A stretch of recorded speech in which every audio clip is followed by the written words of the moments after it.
ask a question at any time in the chat. Simply open the meeting chat by clicking on the Show Conversation icon located at the top of your screen. I will keep track of these questions and ask them when we get to the question and answer period. Dr. Green and I will have a brief conversation before I get to the questions. Now let me go ahead and introduce Dr. Green. Dr. Green is Director Emeritus of the Ray C. Bliss Institute of Applied Politics. His more than 30 years of service at the University of Akron included time as interim president of the university, dean and interim dean of the Buchtel College of Arts and Sciences, vice dean for liberal arts, chair of the Department of Political Science, and interim chair for 5 other departments. He is also a senior research advisor to the Pew Forum on Religion and Public Life, and a political scholar whose insights are frequently reported by national newspapers and major broadcasters, as well as state and local news outlets. His published works include 9 books, 32 edited books, 39 referee journal articles, and 120 other scholarly and popular publications. I think, though, I need to add one more book to his publishing total because he published Secular Surge, the book we are discussing this afternoon, earlier this year. He received his PhD from Cornell University and a Bachelor of Arts from the University of Colorado. As I mentioned earlier, Dr. Green will begin serving as interim director of the Bliss Institute on July 1st. Dr. Green, welcome. It's good to be with you, Matt. Just want to take a moment to recognize my co-authors. The Secular Surge was written by 3 political scientists, myself and David Campbell and Jeff Lehman, both of Notre Dame University. Just wanted to make sure that I got their names there up front. Of course. Well, you know, I have to say, Dr. Green, to you and to the co-authors, you mentioned that 2 of my interests are politics and religion. Now, those are topics that we're not supposed to discuss in polite company, but we're going to set that aside this afternoon. And I do have to say that I found the book fascinating, and just wanted to ask you a couple of questions before we get to some questions from our audience. So I think I'd like to start by asking you, you know, we know from the description of the book and just a little bit we've already mentioned this afternoon that the book is about politics and religion. But what would you say is the book's major theme? Well, you know, religion has been a really important part of American political and social life since before the founding of the Republic. And throughout all of that history, non-religious or secular people have been part of that landscape. You know, if you study one religion, you need to study others. If you're studying religion in general, you need to be able to study people who are not religious. That's just part of the social science method. But about 20, 30 years ago, the number of people in the United States that admitted in survey research that they did not have a religious affiliation or other types of religious behavior began to increase quite dramatically. And in the last few years, that trend has accelerated. Probably the best example of this trend, although not all of the trend, it is what's called the rise of the nones. And that's spelled N-O-N-E-S, as in none of the above, not nuns as in a religious order in the Roman Catholic Church, right? The rise of the nones. And this is an example where an increasing number of Americans, when asked, refuse or claim not to have any religious affiliation. At the same time, there have been declines in other aspects of religiosity. The United States is still the most religious society of all the advanced industrial societies, but we have this new secular surge, if you will, to coin a phrase, in the United States. And what we wanted to do in our book was to try to understand the diversity of this trend and its implication for politics.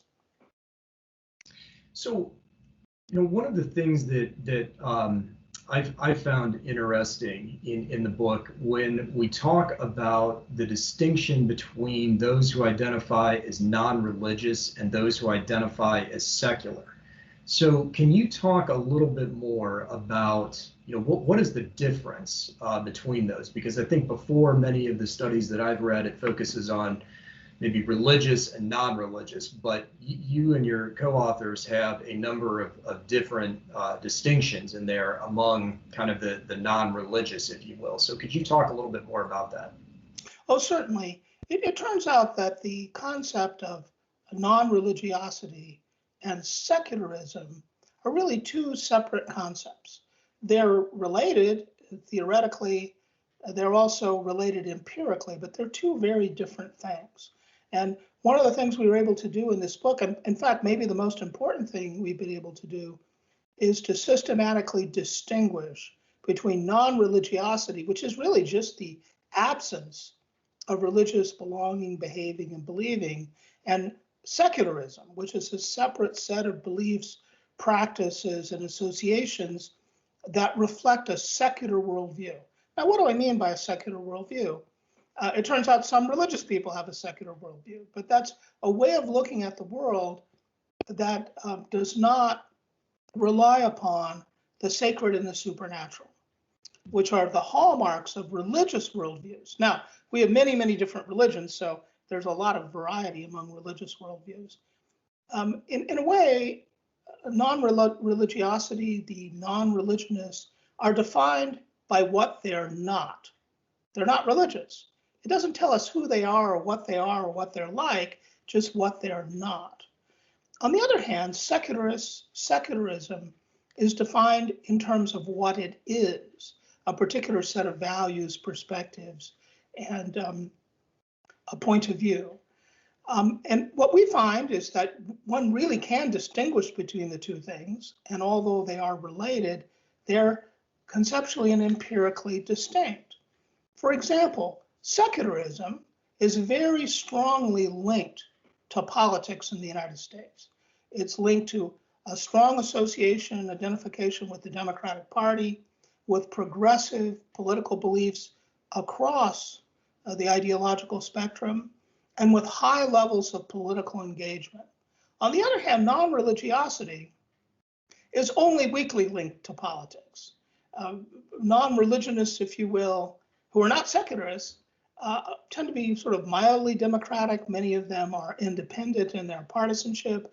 They tend to have a bewildering mix of beliefs when it comes to issues, and they display very low levels of political engagement. And so it turns out if you can distinguish non-religionists from secularists, you get a lot of purchase on the impact of the growing secularity of American society on politics. So, Dr. Green, one of the things that impressed me about the book is how readable it is, and yet at the same time you have a lot of charts and graphs and statistics, tables throughout. So could you just talk a little bit about, how do you measure secularism then? I mean, what are the kind of objective ways in which you go about measuring it? That's a really good question, and I think we have made some innovations in the book to help us tap secularism in its various aspects.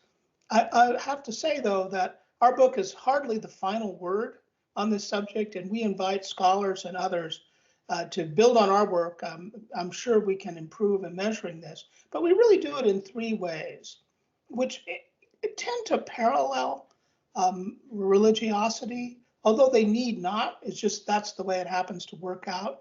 The first are a set of what we might call secular identities. In survey research, we often ask people when it comes to religion, which particular group they identify with. So perhaps the most famous identity, so we ask people, do you consider yourself a born again or evangelical Christian? Well, in the same way, we ask people about their secular identifications. An example would be an atheist, a secularist, an agnostic, or a humanist.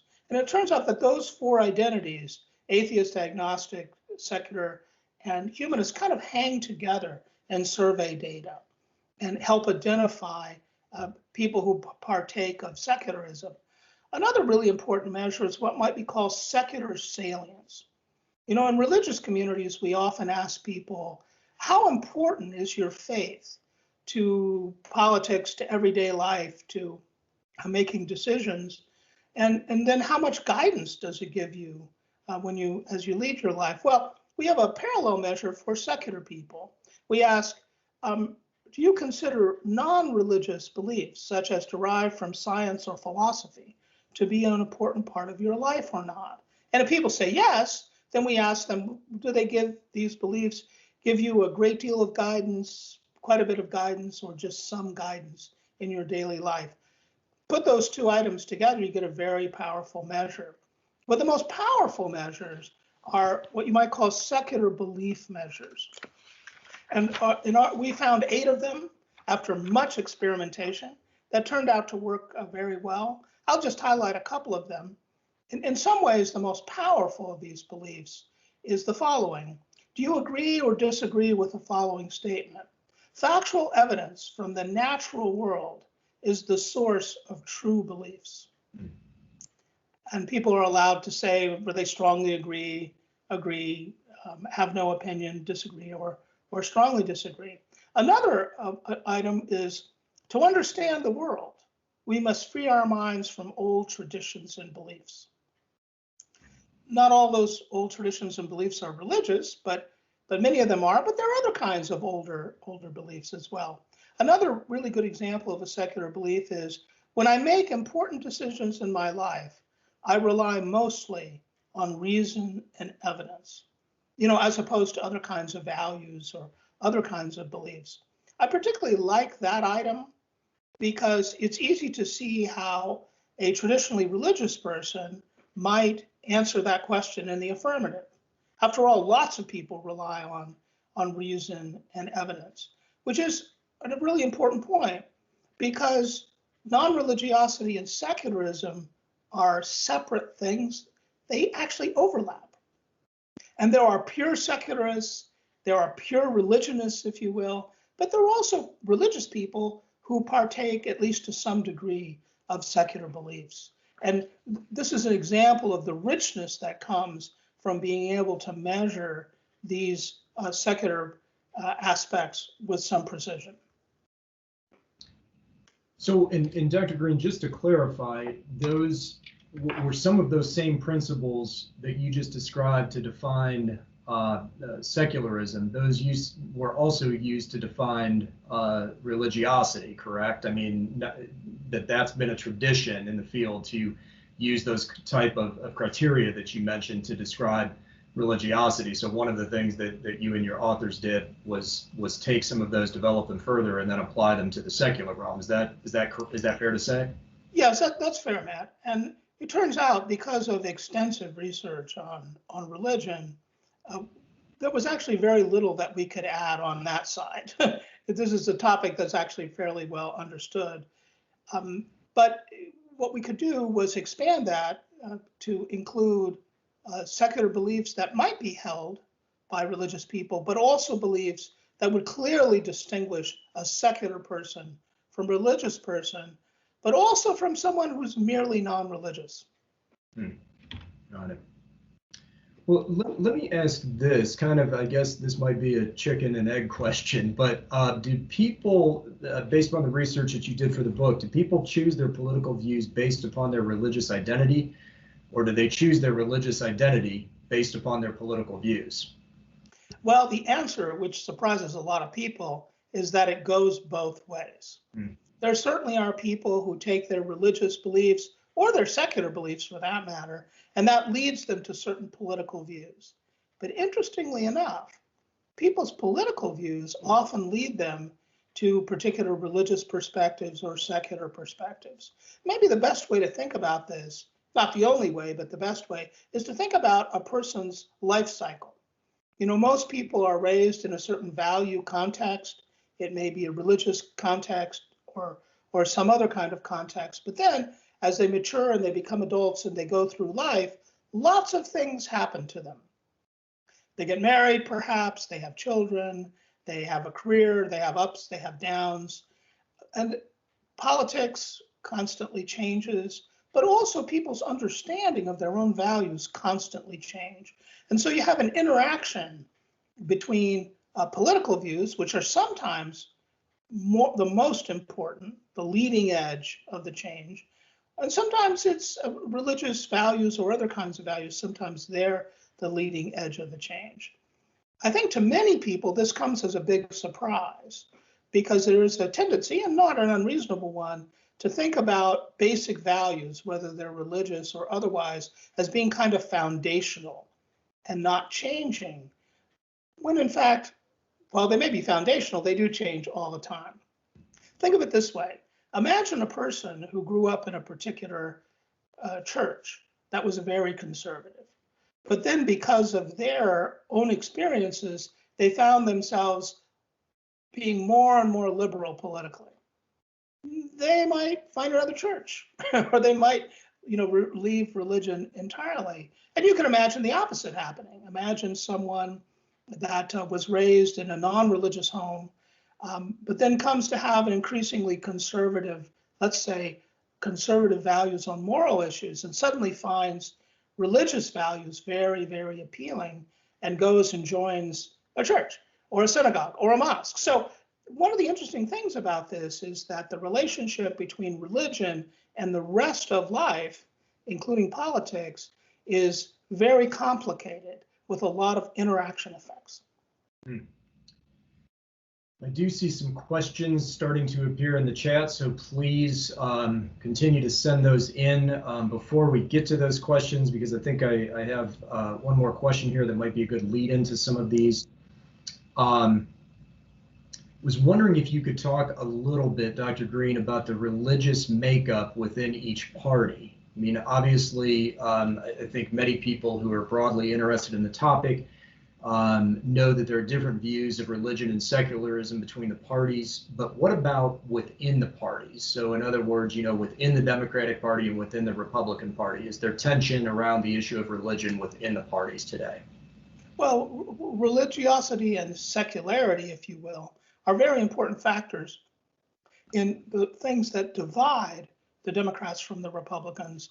But as your question implied, there are also divisions within both parties based on these powerful factors.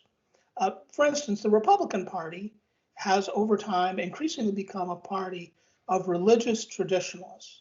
Now, there's all different kinds of religious traditions in the United States, but evangelical Protestants, traditional Roman Catholics, Mormons, and so forth have become increasingly an important part of the Republican Party. But the Republican Party isn't just religious people, right? It includes a wide variety of other groups. And one particular group that's historically been attracted to the Republican Party are libertarians, the people who have a strong support for individual liberty, and therefore they become quite skeptical of government interaction and interference, whether it's from the national, state, or local level. During the Trump era, an additional constituency was added to the Republican Party, which might be called cultural Christians. These are people who are not particularly observant. They oftentimes have some real problems with organized religion in their personal lives, but they think of Christianity broadly as a cultural identity. This is closely connected with another group of folks, which are people who have a very strong emphasis on American nationalism. So the Republican Party has fissures within it. The traditional religionists do not always get along with the libertarians and the Christian nationalists and the cultural Christians. The Democratic Party has some similar situation. The Democratic Party is a party of religious minorities in two senses of the term.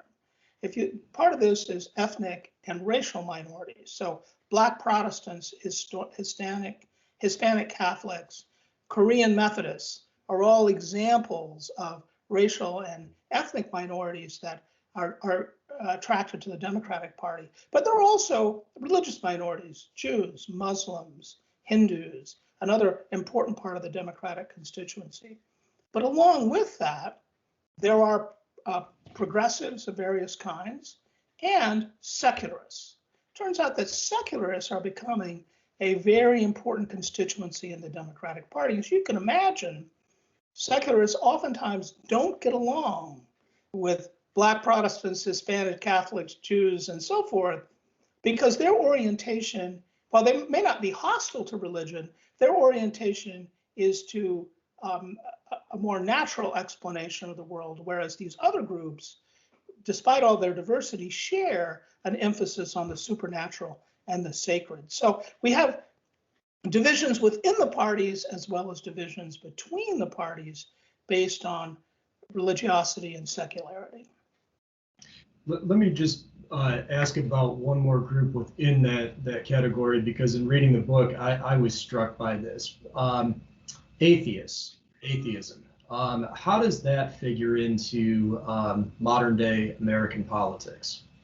Well, historically, atheists were not a very popular group in the United States. In fact, that goes back way back in our history. And atheists were not very popular in Europe either for a long, long time. In fact, when John Locke wrote his famous book on toleration, he argued that all religious groups should be tolerated except atheists. And his argument was, if you didn't believe in God, then how could you be trusted? Now, American views have changed substantially since those days, but atheists still are not, the most popular group. And part of it is because many Americans, rightly or wrongly, I think in many cases wrongly, associate beliefs, religious or otherwise, as being connected to morality. And when someone says, I'm an atheist, I don't believe in God, in many people's minds, that suggests that they're not a particularly moral person. Now, that's absurd. There are lots of atheists who are moral people, just like there are lots of religious people who are not. But that's what happens in the popular mind. So while atheists are less unpopular than they used to be, it's still not a label that, say, a politician might want to associate with. And one of the examples we have in the book is when Bernie Sanders was running for president, he was accused of being an atheist by one of his Democratic rivals. He immediately bristled, went on cable television, and adamantly proclaimed that he was not an atheist. He admitted he was not a particularly religious guy, but he was not an atheist. Well, that's because there's a good bit of a pejorative sense about the term atheist. Now, as the secular surge has progressed, the negative views of atheists have declined. And one can imagine a point sometime, perhaps in the next generation, where that'll just be an artifact of history. But it is kind of interesting how that one term, for instance, people don't have the same negative view of agnostics or of secularists or of humanists. But so there's a little bit of baggage associated with that terminology. Interesting. Let me turn to some of our questions from our audience here, Dr. Green. The first one is, do members of either party have strong feelings about the President of the United States invoking religious language or imagery? And what about, kind of, I guess, the other way, what about religious leaders weighing in on politics? Well, those are really two very different questions, and there's two very different patterns of opinion. There is a tradition in the United States of public leaders using religious language, most famously being the President of the United States. There's a term for it, a technical term for it, it's called civil religion. Well, it turns out there's great tolerance for civil religion. Even secularists tend to have a fairly positive view of President Biden or President Obama or President Trump or whatnot, saying things like, may God bless America, and those sorts of things. I suspect it's because this is seen as a matter of individual expression. Even though the president in some sense represents the country, he, and probably someday soon perhaps she, is still an individual. And to many secularists, individualism is a really important value. So there's a great deal of tolerance for that kind of thing. Now, that doesn't mean that everybody likes it, right? There are plenty of individuals who find that galling, find that troublesome, because it implies a certain absence of the separation of church and state. But when it comes to preachers speaking out on politics, religious leaders, there's much more opposition. Many people, even deeply religious people, feel that religious leaders should stick to religion. People believe it's okay for religious leaders to urge the members of their congregations to be active politically. That's seen as a very strong value. But the sense is that among many people, that when religious leaders speak out, that's problematic. So oddly enough, those sorts of things are much less popular than similar comments by politicians. So we have a question here, Dr. Green, that doesn't touch necessarily directly on some of the research that you did for the book, but I think it's a relevant question in general. Do you have any thoughts or gather anything from the book, since you were writing and publishing it during COVID-19, about kind of the relationship between the churches and some of the COVID-19 restrictions that were put in place that might have affected churches and church gatherings? Well, it's a really complicated subject. We didn't do much about that with our book because it was a little bit peripheral to the book. But also, this book's the product of about 10 years of extensive research, and mercifully, COVID's only been with us for a year. So, but I can make a few comments on that. The response to COVID was very, very hard on many aspects of religious life. Some of these restrictions were imposed by government agencies, but some of them were imposed by religious organizations themselves in order to prevent the spread of COVID, particularly in the early going last year. And so it's been very difficult for religious organizations to do what they would normally have done, simply because they couldn't gather and meet together as were in the past. There's some evidence that now that we're beginning to get a grip on the pandemic, that religious organizations are staging a big recovery. The irony of this is that many religious organizations, and indeed their counterparts in the nonprofit world, provided services that were particularly valuable during a pandemic.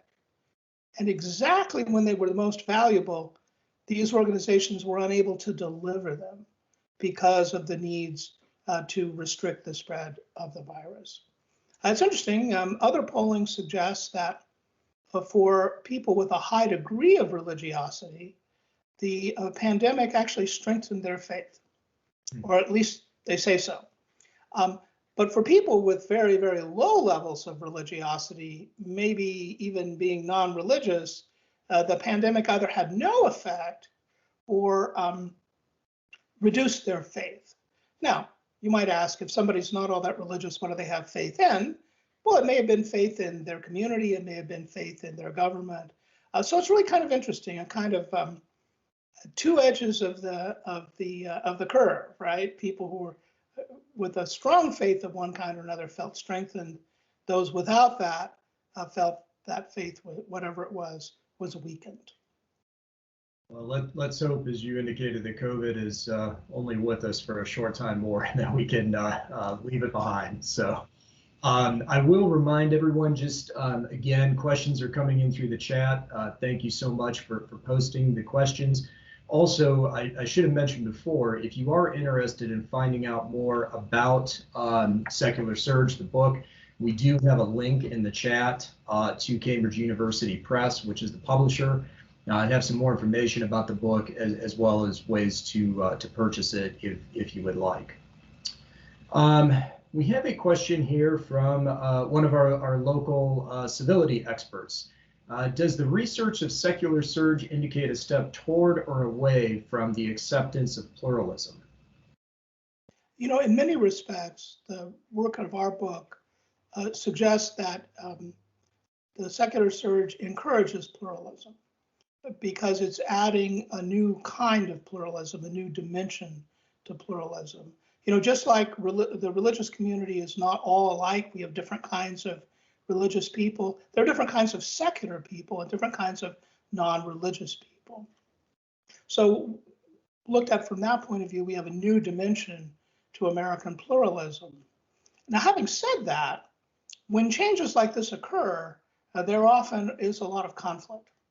And we do find some examples in the book, really coming from religious communities as well as from secular communities, of a lack of tolerance of each other. But let me hasten to point out that religionists writ large are not particularly hostile to secular people, non-religious people, and likewise, secular people are not particularly hostile to religious people. But there are some exceptions, and those debates can become immensely uncivil very quickly because we're dealing with very fundamental beliefs, whether they come from a religious or a secular perspective. We have a question here that kind of goes to the question of maybe moderation and civility.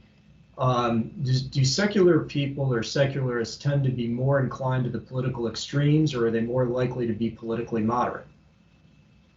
Well, the stronger one's secularism, the more likely one is to have strong progressive beliefs. Now, whether that pushes one into some sort of extreme category or not depends on a lot of different factors. But just as there are religious communities that where religious beliefs and practices push people in a very strongly conservative direction, secularism does tend to push people in a progressive direction. And so oftentimes what might just look like policy differences really are behind that are differences between a secular worldview and a religious worldview. But it is entirely possible, though, for secular people and religious people to cooperate together. The key there, as is often the case when we talk about pluralism, is when individuals focus on a common goal and don't pay a lot of attention to the motivations for that goal, then oftentimes they can work together very, very effectively. And one of the examples we give in the books is a very famous nonprofit organization, Habitat for Humanity, which, as I'm sure many people know, has a strong faith basis and is strongly supported by many religious people. But it turns out many, many secular people support it too.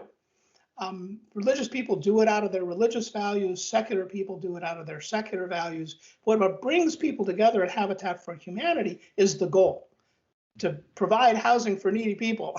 And so really, despite some of these very strong differences, it is entirely possible for people to find common ground if they focus on the outcome rather than the inputs into the process. Let me go back to a question more about the religious right. So Republicans, or at least Republican activists, they seem to grow more religious. I believe that that's fair in terms of your book, the research, between 2012 and 2016.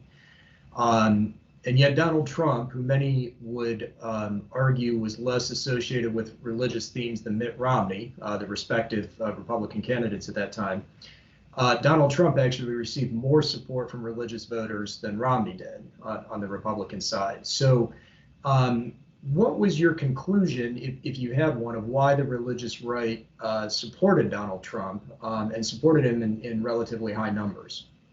Well, not to mince words too much here, Matt, but from my point of view, you've kind of confused different things. The religious right is, we usually think of that as a set of activists that are, like many other kinds of activists, are pushing a particular agenda. And then there's the broader group of religious voters who sometimes take their cues from the religious right, sometimes not. So let's talk about the religious voters first.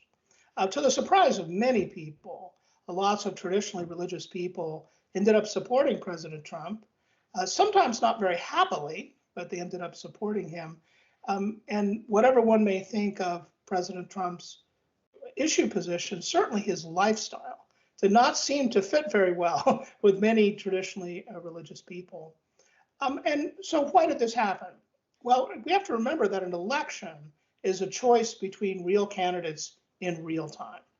And many of the religious people who ended up supporting Trump, again, not always happily, did so because they felt that he was better from their point of view than President Trump's opponent. In 2016, that was Hillary Clinton. In 2020, that was Joe Biden.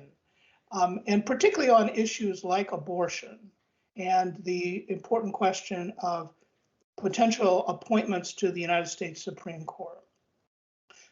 Beyond that, many religious conservatives are Republicans, and people with strong party identification, Republican or Democrat, tend to support their party's nominee in a general election.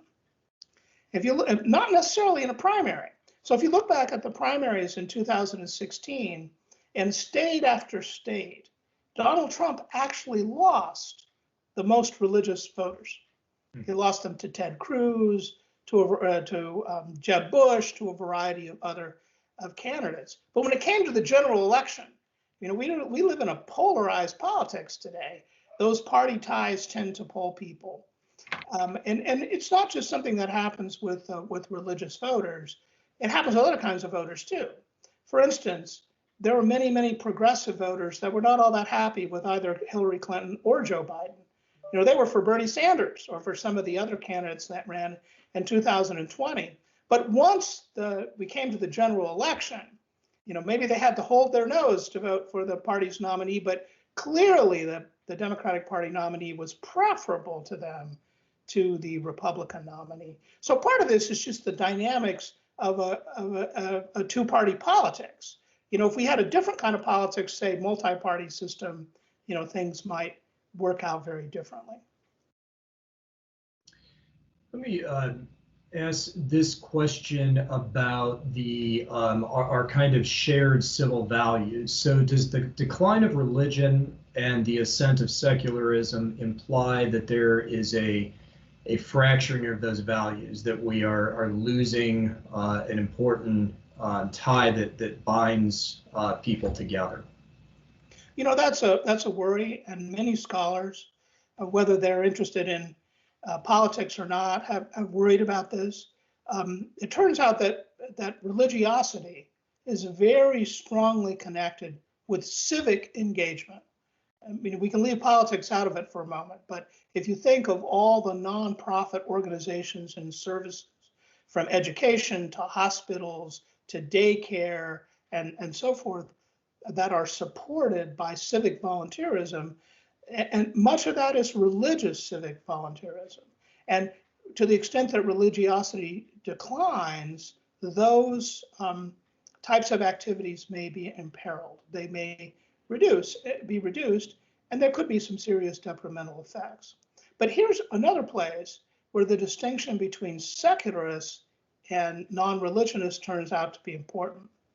Secularists, while not as engaged in civic activities as religionists, are actually much more engaged than non-religionists. So the problem isn't really secularism, if you think of this as a problem, it's really non-religiosity. Those people who are less engaged in religious activities, but many of these people are less engaged in every other kind of civic activity. So really stepping back from this, what we may be seeing in the United States, broadly speaking, is a decline in sociability, whether it's religious or otherwise. And that decline of sociability is potentially a problem because of the negative effects it can have on social institutions. Yeah, I think as I know that many people on the call are aware of Robert Putnam's Bowling Alone, but that theme has been with us, the decreased civic engagement for a while now, and I agree that it's a huge area of concern. Going back, Dr. Green, to some of the maybe possible ways, I think you mentioned this earlier, that the religious and the secular might work together. We have a question here. Did you find anything on which the extremely religious and the extremely secular, in fact, agree, points of agreement between them? Interestingly enough, we did. And there were two areas that really just stuck out, and it was really interesting. One was the question of what to do about poverty. Now, different communities use different kinds of language when we talk about poverty, but when it talks about meeting people's basic needs, there's considerable agreement across all of these other divides. And I think that's one area where there's a great deal of opportunity for cooperation. Might not be the traditional kind of cooperation, but I think there's some common ground there. Some of the most conservative Americans are, in religious terms, are very committed to aiding the poor, just like some of the most secular Americans are equally committed to aiding the poor. The other area, interestingly enough, is the environment.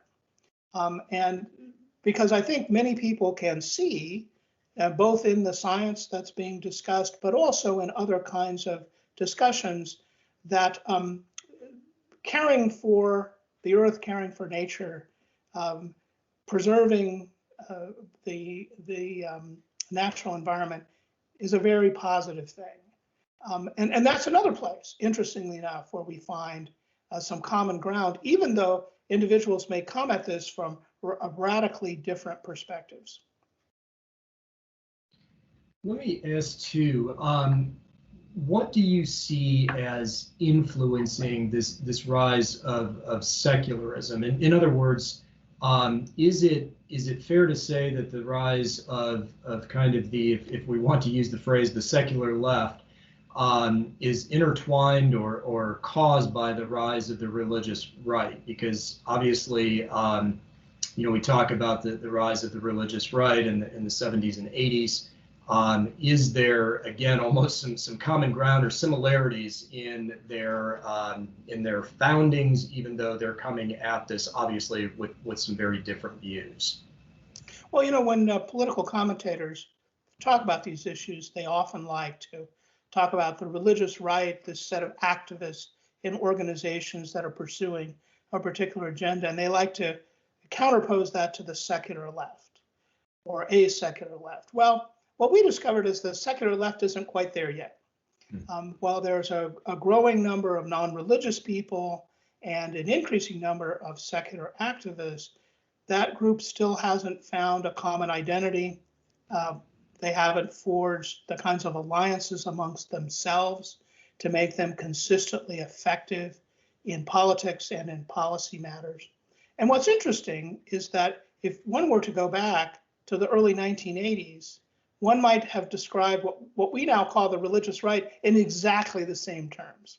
Many of the groups and organizations that seem to us today to just be part of the political firmament were once regarded as entirely unlikely things. And so we see the same thing developing, with a potential for a secular left. But one of the really critical issues there is, can secularists convert, if you will, non-religiousness to secularism? In other words, can they move people from merely not being religious to actually partaking of a secular worldview? There's a similar problem with the religious right, only in a little bit different context.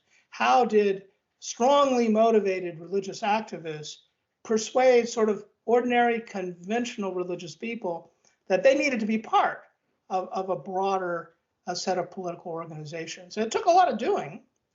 So it's entirely possible that in the next generation, we will see the emergence of a secular left that's every bit the counterpart of the religious right. But that hasn't happened yet. I think one of the examples used in the book that struck me as an example of a non-religious person, and please correct me if I'm wrong, but is Mamaw, who from J.D. Vance's Hillbilly Elegy. And for those who have read the book, just to your last point, Dr. Green, it would be hard for me to see, I can see Mamaw as being non-religious based upon the categories of your book, but it would be hard for me to see Mamaw embracing an open secularism. That just would not seem to, be part of her worldview. So I could see that there might be some challenges there to move at least some of the people who might be classified as non-religious into openly secular, if you will. One other question kind of along those same lines, and you addressed this a little bit before, but Do you see that there may be a permanent rift within the Democratic Party, specifically between the religious and secular elements? I mean, will one of those elements, come to dominate the party, or has one of those elements, based upon your research, come to dominate the Democratic Party already? Well, there's certainly, I think, going to be tensions within the Democratic Party between individuals who are attracted to the Democratic Party and even a progressive agenda out of deeply held religious values, as opposed to people who've come to the Democratic Party with progressive values, but from a frankly secular point of view. And a really good example of that would be the differences between our current Vice President, Kamala Harris, a woman, a product of the Black Protestant Church, and many of her values come out of that religious tradition. She speaks very easily with the language of faith, and a language that's oriented in a democratic and progressive direction. So contrast that with someone like Bernie Sanders. Don't mean to pick on Senator Sanders, but he's a really good example of this, of someone who, while perhaps not wanting to be labeled an atheist, certainly looks at politics from a highly secular perspective. And to many of the supporters of Bernie Sanders, one of the things that's attractive about him is that he doesn't use faith-based language. He uses another kind of language that's much more attractive to them. So I do think there are tensions within the Democratic Party. We saw those tensions on display in the part of the 2020 primary season that we actually had. Remember, in the early going, Iowa, New Hampshire, South Carolina, and then COVID hit and kind of froze the process. And at that particular moment, the centrist candidate, Joe Biden, happened to be in a good spot, and he ended up, of course, becoming the nominee. But absent COVID, we might have seen those tensions play out for many weeks and many primaries. So I do think there are tensions there. At this moment, I don't see either the religious elements of the Democratic Party or the secular elements being able to exert dominance over the other, because they're about equal size, equal strength, equal prominence among Democratic voters and Democratic politicians. But as happens with both of our major parties, building a coalition is the name of the game. How do you keep these disparate elements together when they have some real differences amongst themselves? Yeah, let me just ask too, in fairness, Dr. Green, what about the Republican Party on the same question? I mean, I'm assuming that many people would, say that there is more of a religious bent within the Republican Party, but do you see that religious portion of the Republican Party, again, is that going to dominate or continue to dominate, however you want to say that, or is the rise of secularism in the Republican Party, kind of a libertarian wing, as you said earlier, is that going to be something that's prevalent moving forward? Well, I think if one factors in the supporters of President Trump, then we see a very similar kind of tension.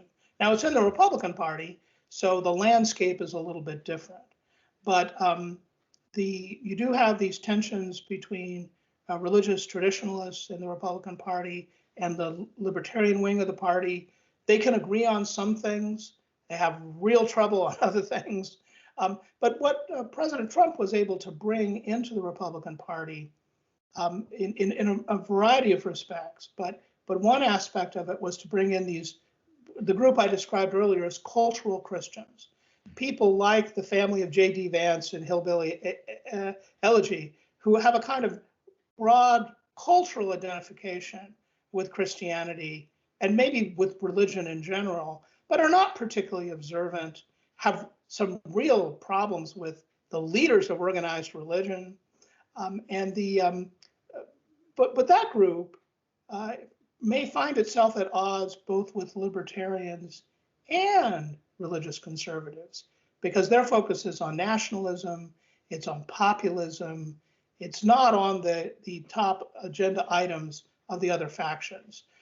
So a lot will depend, I think, on the Republican side as to what President Trump does and how strong he turns out being when the 2024 presidential election arises.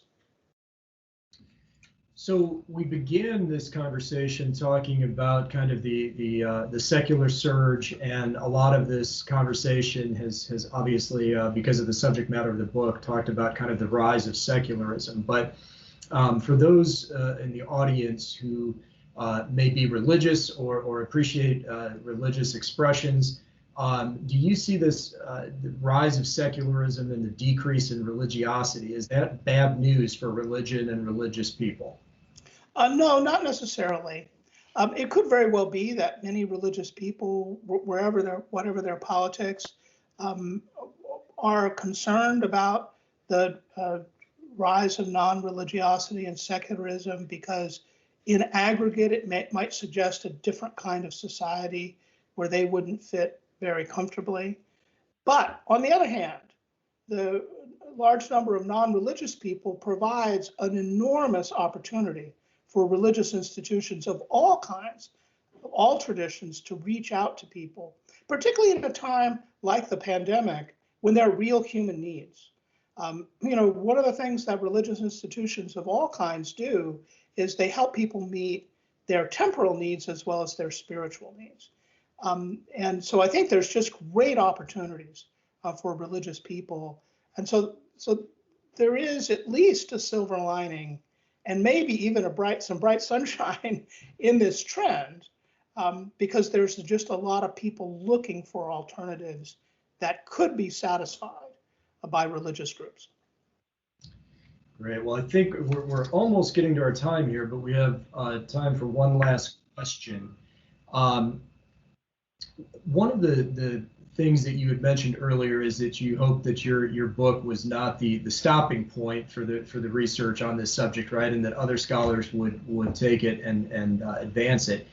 And so your book is wonderful, but since you get, and I would strongly recommend that all of our audience members purchase it and read it. But since you kind of opened that door for other scholars, are there if our listeners, after reading Secular Surge, wish to pursue this topic more deeply, do you have recommendations for other books or authors that they might consult? Oh, certainly. And I hope we'll put that in the chat so people can get these. If one is interested in the phenomenon of the nuns, there's a very good book by Ryan Burge called The Nuns: Where They Came From, Who They Are, and Where They're Going. Published just this year. A really interesting book. Delves into a lot of the things we delved in and adds a lot of extra detail.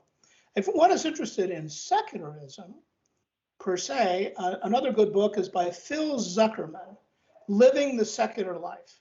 It was published back in 2014, but we found Professor Zuckerman's insights to be very, very helpful when we wrote our book.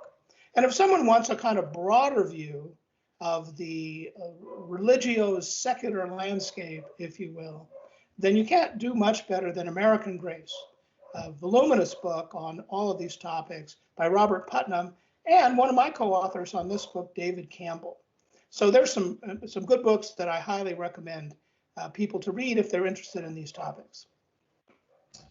Well, again, Dr. Green, thank you so much for being with us today. I think this was a great conversation. I also want to thank our audience, not only for joining us, but for many of the great questions that you supplied to add to the discussion.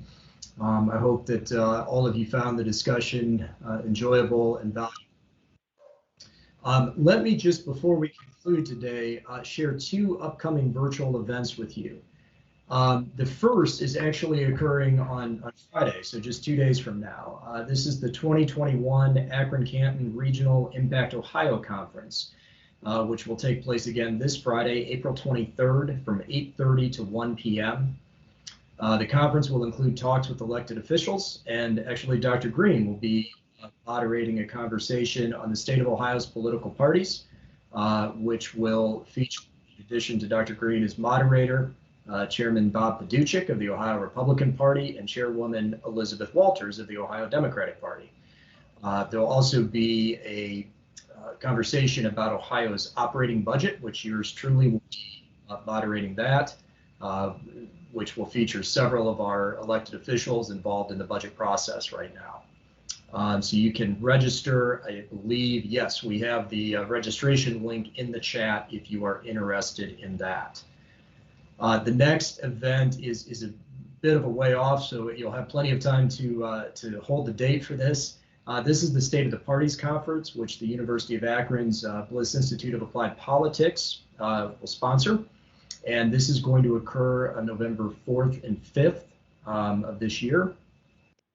And the purpose of this conference is to assess changes in American political parties resulting from the 2020 presidential campaign and election. The conference will bring together scholars and practitioners, and the best papers will be included in the 9th edition of the State of the Parties, which will be published in 2022. So we'll make sure that we have that information sent out and posted on our website. But again, that will be November 4th and 5th. Again, thank you so much for being with us today, and please enjoy the rest of the evening. Thank you.